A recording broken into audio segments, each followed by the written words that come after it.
Please welcome to the stage award-winning journalist and WUSA9 weeknight anchor, Lesli Foster.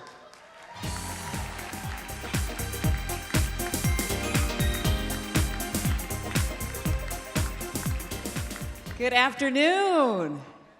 I thought I was at the Women's Foundation Leadership Luncheon, so can we try that again? Good afternoon.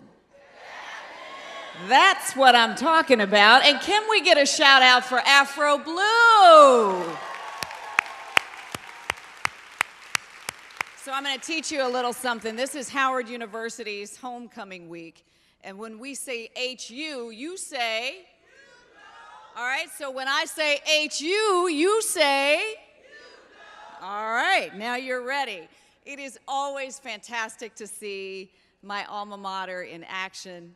This was their first ever performance, by the way, of Stomping Out the Savoy, which was, of course, made famous by Ella Fitzgerald. What a way to start the day. So good afternoon to all of you, and thank you so much to the Washington Area Women's Foundation for inviting me back to host this year's Leadership Luncheon. It is an honor and a privilege to be here with all of you again today. Now, as weeknight anchor at WUSA9, I'm used to seeing a couple cameras, a production assistant, my co-anchor and reporters, and now there are 2 cameras in here and a lot more of you, and it's fantastic to see your faces directly. More than 1,000 of you are here today, so give yourselves a round of applause.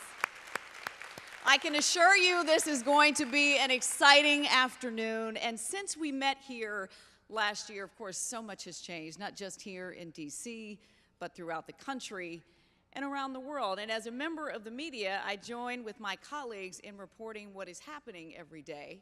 And it's not always easy, from the tragedies in Charlottesville and Las Vegas to the protests of professional athletes to the devastating hurricanes we've talked about, to DACA, to discord on Capitol Hill and the White House.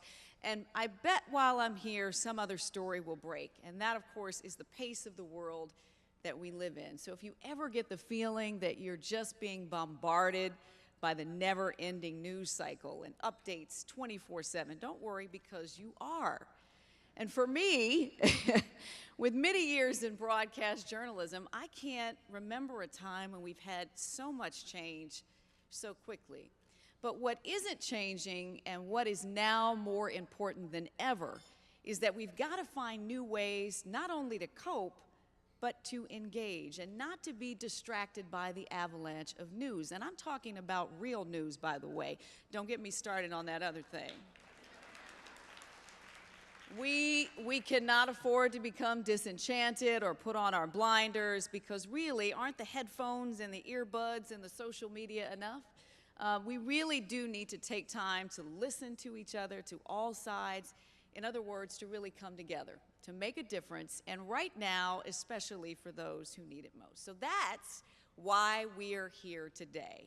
We're here to open doors, to increase opportunities, to provide a path for a better day ahead for women and girls and families throughout our region. And we know things are tough, but we know our community is tougher and stronger. And that's why Together We Thrive serves as today's theme. And poetry will be the common thread that knits together the stories that we will hear today. Stories that emphasize how this amazing foundation impacts so many lives in so many ways. Stories of discrimination and frustration, but also of inspiration and aspiration, and might I even say donation, but I'm getting ahead of myself a little bit. So we invite you to share in what we hear today and to add your own voice using the luncheon's official hashtag, which is LL2017. You'll see it up on the screens on each side. Your comments will be featured on social media and also on a media feed that we'll be running here. So hop up on Twitter and tweet away. We want to trend like we did last year, which was fantastic. And then we'll have another feed that acknowledges all of the donations that many of you have given today. We are so, so grateful. Special thanks, though, to our presenting sponsor, Capital One Investing, which has sponsored this luncheon for more than a decade. And you can also show Capital love Capital One some love using the hashtag financial freedom. At the forefront of philanthropy, Capital One Investing demonstrates its commitment to local causes every day, and we are really honored and grateful for their ongoing investment in the lives and the financial being of women and families across the Washington region. So give them a round of applause again.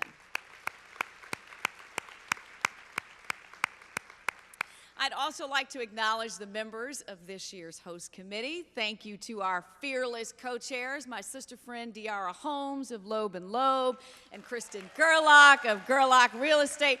Please stand so we can recognize you. Come on, I know you're shy. Deara, where's Kristen? All right, right here in the front. And to my fellow members of the host committee, I see you too. Please stand up too. Now this is, well, we just missed the picture, but that was the picture of our very first meeting, which was a lot of fun. But can I have my fellow host committee members? I see you, Emily. Go ahead and lead the way. Stand up. Thank you, thank you, thank you. They're a big reason why the room is so filled with love and support today. Thank you for all that you did to help get us here today. Let's also acknowledge the Foundation's Board of Directors and the Chairwoman, Rosie Allen Herring of United Way. Board members, please stand.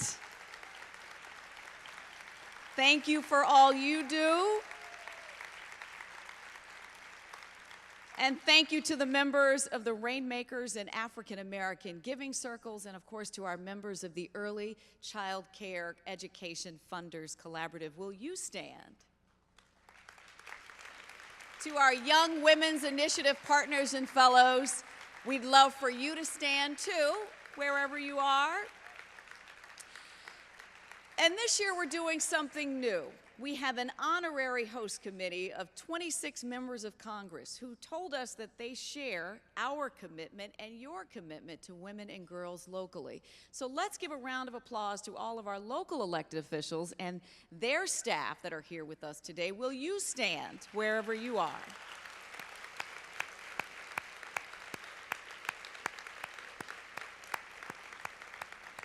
And finally, I'd like to give a special shout out to Tegna, the owner of Channel 9, which employs me and allows me to be here with you today. I even coerced my general manager, Richard Dyer, to come be the sole man at the table, so thank you for being here.